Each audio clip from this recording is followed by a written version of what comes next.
Good afternoon, my name is Tyler Barbary. And I'm Emily Charleston. Today we will be discussing the main problem with the Vanderburgh County animal shelters. So, picture this scenario.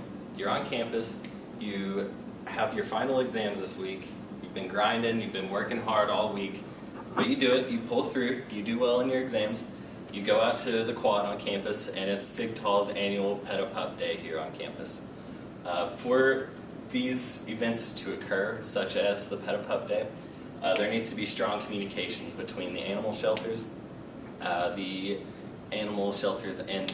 event people that are putting on this event, as well as the shelters and the community. You got to raise awareness for the event so there's a good turnout for it. You got to have a mean of transporting your animals to the event, and you just overall have to let people know about it so that way you can have a good turnout for donations and things of that nature. However, for these to occur, we have found that there is oftentimes low amounts of communication between these entities, such as the shelter to shelter, shelter to, and the general public as well. We found that low amounts of communication between shelters cause hindrance of resources, lack of donations. If enough people don't come out and donate, then the shelter's going to struggle a little bit. Less public awareness prevents the public from knowing that there are many available animals and that they need good homes to go to. And lastly, less animals coming off the streets and going to more suitable homes. We feel that it is the Humane Society's duty to provide these animals with a better home to make it better for society and the community as a whole. So having said all that, I will pass the rest over to my partner, Emily. So when we look at what's currently being done to help this communication channel problem, there's two main things in Evansville.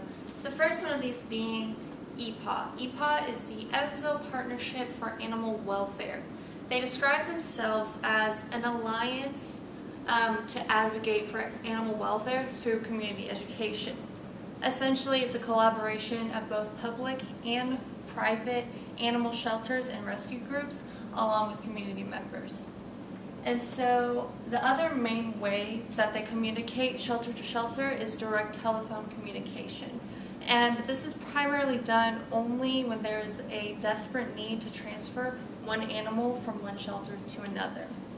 So with these lines of communications, there are many faults. As we were consulting our experts, there was a lot of uncertainty about whether EPA even still existed, even though it does. The experts didn't know and they were questioning it.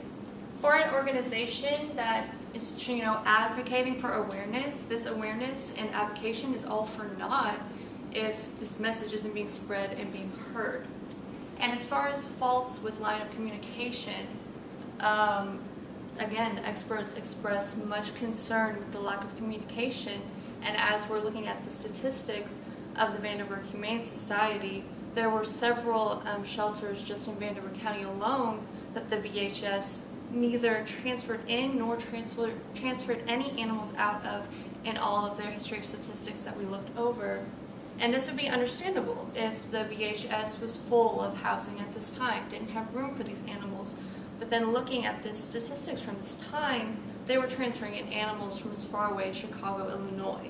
So we believe that this lack of communication leads to a lack of not only efficiency, but a loss of resources and money, such as emergency animal housing from these shelters when they could have possibly housed right next door in the same county. Thank you. Okay.